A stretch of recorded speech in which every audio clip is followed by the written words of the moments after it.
안녕하세요. 토요미스테리 디바달리아입니다. 오늘 이야기 바로 시작해볼게요. 미국 사우스캐롤라이나주 로벅. 이곳에 27살의 다나 세터필드가 살고 있었습니다. 그녀는 로벅에서 유명한 헤어 디자이너로서 자신의 미용실을 운영하면서 바쁜 나날을 보내고 있었죠. 1995년 초, 다나는 남편인 마이크와 사이가 멀어지면서 홀로 딸 애슐리와 아들 브랜든을 돌보게 되는데요. 비록 이 부부는 별거를 하고 있었지만 아이들을 위해서 종종 함께 시간을 보내곤 했습니다. 1995년 7월 31일, 이날도 전 남편인 마이크는 가족에서 함께 저녁을 먹기 위해서 다나를 기다리고 있었는데요. 그런데 다나가 저녁 약속이 한참 지났는데도 불구하고 집에도 오지 않고 연락도 받질 않습니다. 그는 뭔가 잘못됐다는 걸 느꼈죠. 그 순간 집에 전화가 울리기 시작해요. 전화를 건 사람은 마이크의 동료였는데 그는 다나에게 무슨 일이 생긴 것 같다면서 다급히 이야기를 전했습니다. 이 전화를 받은 마이크는 곧장 다나의 미용실로 달려갔고 그곳을 둘러싼 수많은 경찰들을 목격하게 되죠. 다나는 이날 아침 평소처럼 일을 하고 있었습니다. 그녀는 저녁 6시 20분 미용실에 방문한 방문 판매원인 다니엘 해리스로부터 세정제 한 벽을 구입했어요. 그리고 가볍게 이야기를 주고받다가 다니엘은 다나에게 물어요. 오늘은 몇 시쯤 퇴근할 예정이에요? 이때 다나는 저 한 명만 더 머리 손질해주고 한 저녁 8시쯤 퇴근할 예정이에요. 라고 이야기를 했죠. 그 후 인사를 하고 그는 다른 지점으로 이동합니다. 정말 다나의 말처럼 저녁 6시 20분 패티 테일러라는 여성이 미용실에 방문했고 그녀의 머리 손질은 8시쯤 마무리가 되었습니다.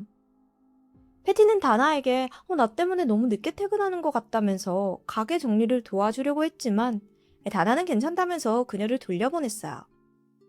패티는 자신이 떠난 시각이 8시 10분에서 15분 사이였다고 기억을 하고 있었죠. 그리고 8시 30분 방문 판매를 마친 다니엘은 다나의 미용실 인근에서 차를 기다리고 있었는데요. 그때 미용실 안에서 쿵 하는 굉음이 들렸습니다. 곧이어 한 남성이 창문 밖으로 뛰쳐나오는 것을 목격했고요. 그의 말에 따르면 남성은 흰색 티셔츠와 청바지를 입고 있었고 한 20, 30대 정도의 젊은 남성처럼 보였다고 합니다. 다니엘은 다나에게 문제가 있었음을 확실하고 급히 이웃집으로 가서 경찰의 도움을 요청했죠. 경찰이 현장에 도착한 건 8시 45분. 현장을 확인한 경찰은 누군가가 강제로 침입하는 적을 발견해요. 이 미용실 문이 부분적으로 금이가 있었고 창문의 블라인드는 망가져 있었거든요. 다나를 찾기 위해 현장을 둘러보던 경찰은 화장실 안에서 목이 졸린 채 사망한 그녀의 시신을 발견합니다. 화장실 보일러에 연결된 호수에 목이 졸린 채 허공에 매달려 있었고 머리카락과 얼굴에는 피가 흥건했어요. 또 얼굴과 온몸에 타박상의 흔적이 남아 있었고요. 하의는 벗겨져 있어서 성폭행이 있었음을 짐작했습니다. 다나의 시신을 확인한 법의학자들은 그녀가 목이 졸려 살해당했으며 둔기에 의해 여러 차례 머리가 가격당했음을 전했는데요. 경찰들은 이 목격자가 더 있는지 탐문 수사를 했죠. 다행히 범인을 목격한 사람은 다니엘만이 아니었어요. 같은 시각 미용실 주변에서 흰색 티셔츠와 청바지를 입은 남성을 본 사람들이 몇몇 있었습니다. 경찰들은 이들의 증언을 토대로 범인의 몽타주를 그렸고 18세에서 25세 사이의 금발 혹은 밝은 갈색 머리를 한 남성으로 추정이 되었어요. 제리 밀스라는 한 남성은 미용실 주변에 주차된 포드 브롱코 차량을 목격했다는데요. 자신이 회사 근처에 처음 보는 차가 세워져 있어서 확인하려고 다가갔지만 안에는 아무도 없었다고 이야기를 했죠. 제리의 증언에 따라 경찰들은 포드 브롱코 차량의 소유주들을 조사했습니다. 그중 메리빅이라는 남성이 이 차를 소유하고 있었음이 확인이 되었고요. 다나의 미용실 고객이라는 것도 확인이 되었어요. 하지만 메리의 알리바이가 확인됨에 따라서 용의선상에서 벗어나게 됩니다. 경찰들이 다음으로 의심한 사람은 다나의 남편 마이크였습니다. 경찰들은 최근 두 사람 사이가 소원해져서 별것까지 하고 있던 상황인 점을 주목했는데요. 그들은 마이크가 이혼 위자료를 주지 않기 위해서 다나를 살해했다고 추정했죠. 또한 다나의 시신 옆에 있던 보일러에서 이 마이크의 지문이 확인되면서 이 심증이 더욱더 확실해졌습니다. 그러나 마이크는 자신은 다나와 헤어질 당시에 큰 다툼도 없었고 합의하에 헤어졌다면서 전면 부인했어요. 덧붙여서 보일러에서 발견된 지문은 미용실 창업 당시에 자신이 직접 보일러를 설치해줬기 때문에 그때 남은 거라고 이야기를 했죠. 결정적으로 마이크는 다나가 살해당할 당시 아이들과 함께 있었습니다. 범인이 아니었어요. 경찰은 그래도 마이크가 의심이 돼서 청부 살인을 했을 가능성도 조사를 해봤지만 사건 현장에서 청부 살인의 흔적은 전혀 발견되지 않았습니다. 결국 마이크는 거짓말 탐지기 조사까지 통과한 후에 풀려나게 돼요. 다나의 주변인들에게서 수상한 점을 발견하지 못했던 경찰은 이번에는 그녀의 미용실 고객들을 중심으로 탐문 수사를 벌였습니다. 하지만 수개월 동안 이어진 고객들의 인터뷰에도 2년이라는 시간만 흘러갈 뿐 별다른 특이점은 찾지 못했죠. 그러던 중 경찰들은 교도소로부터 뜻밖의 정보를 받게 됩니다.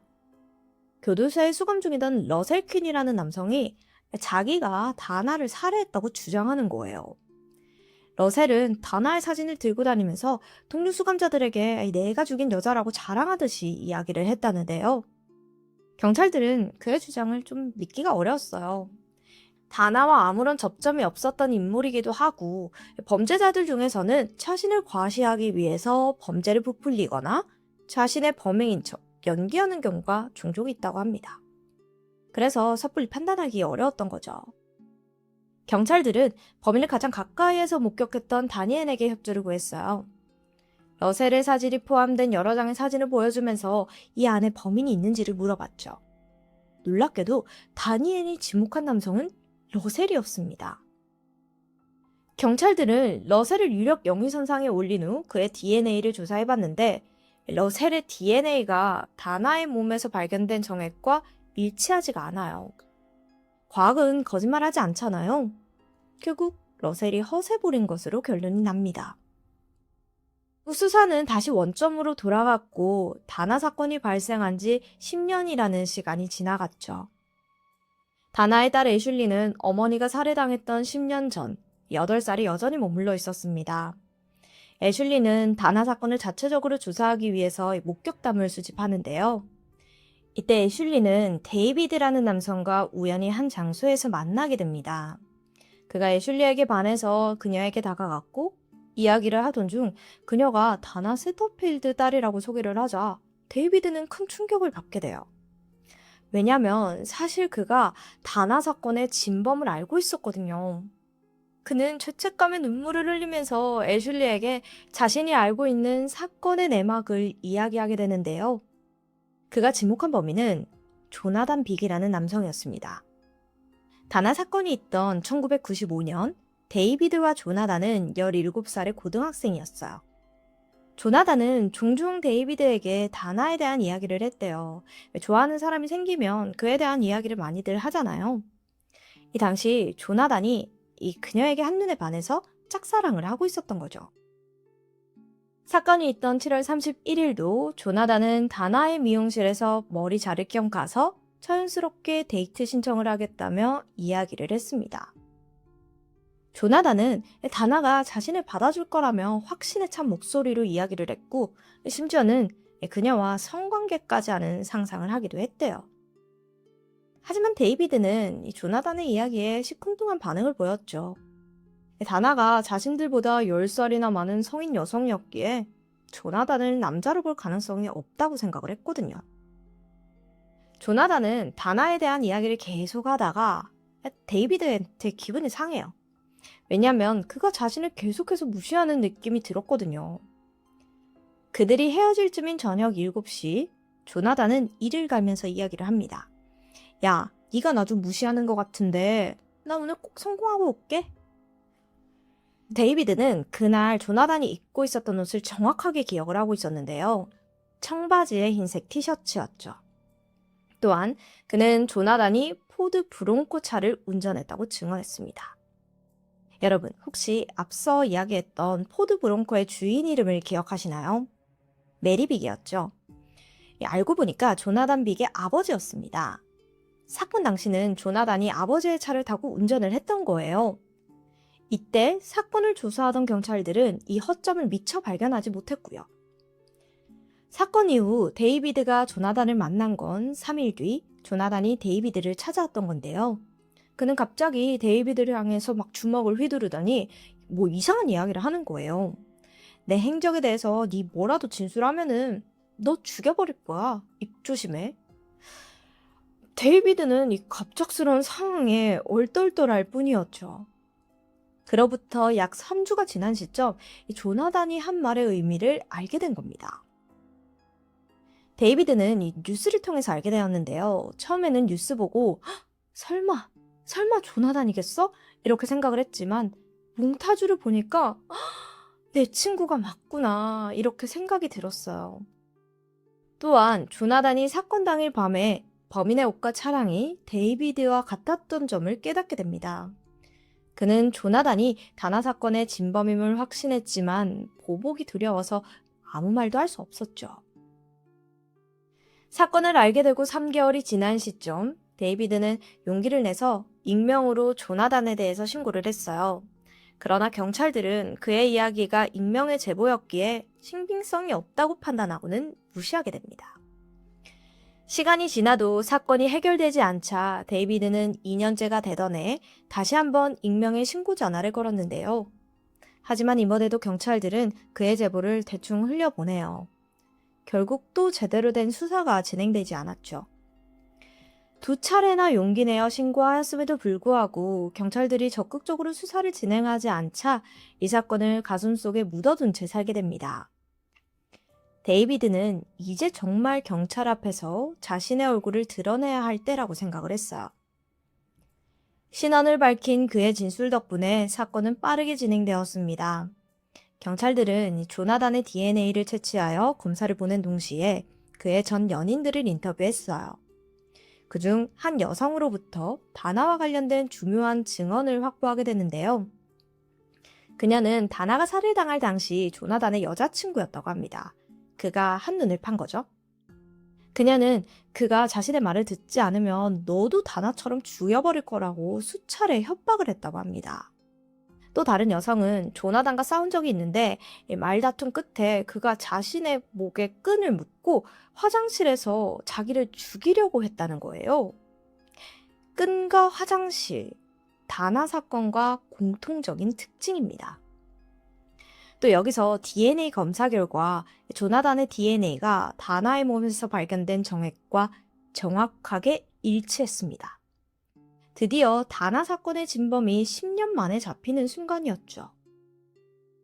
2006년 11월 조나단의 재판이 시작되었습니다. 그는 재판 과정에서 자신의 무죄를 주장했는데요. 먼저 사건 당일 다나의 마지막 손님이었던 패티. 그녀의 머리 손질이 끝난 시각이 저녁 8시 15분쯤이었고 다나가 가족들과 저녁 약속이 있었던 점을 지적했습니다. 자신이 그날 미용실에 찾아간 건 맞지만 다나가 저녁 약속이 있다면서 미용실 문을 열어주지 않았다고 했죠. 또 다나의 몸에서 발견된 정액이 언제 생긴 것인지에 대한 의견이 분분했습니다. 조나단은 자신의 말로는 그래요. 자신과 다나가 사건이 있기 며칠 전부터 성관계를 가졌는데 그때 생긴 정액이라고 주장하는 겁니다. 그리고 다나의 몸에서 신원 미상의 남성 머리카락이 발견된 점을 지적하면서 제3자에 의한 범행의 가능성이 있음을 시사하기도 했어요. 그러나 재판부는 조나단의 주장을 기각했습니다. 데이비드의 증언으로 봤을 때 다나와 조나단이 이전에 성관계를 가졌을 가능성은 희박하다고 판단이 되었거든요. 또한 다나가 미용실에서 살해당했기 때문에 발견된 머리카락이 손님일 거라는 확률이 더 높다고 봤고요. 다나의 몸에 붙어있던 머리카락보다 몸 안에서 발견된 정액이 사건과 연결이 되어 있다고 판단을 한 겁니다. 결국 재판부는 조나단의 유죄를 판단하며 종신형을 선고했습니다. 사건 당시 조나단의 나이가 17살로 미성년자였기에 사형을 선고할 수 없어서 총신형을 선고한 거예요. 그의 수사 과정에서 2002년에 실종된 헤라 셀러스 사건과도 밀접한 연관이 있는 게 드러나 수사가 시작되었는데요. 헤나가 실종된 당시 마지막 목격자이자 약혼자가 바로 조나단이었던 겁니다. 어찌 좀 수상하죠? 사실 한 번이 어렵지 두 번은 그에게 쉬웠을 테니까요. 현재까지도 헤나 사건은 진실이 밝혀지지 못했고 아직까지도 미제 사건으로 남아있다고 합니다. 지금까지 디바달리아였습니다.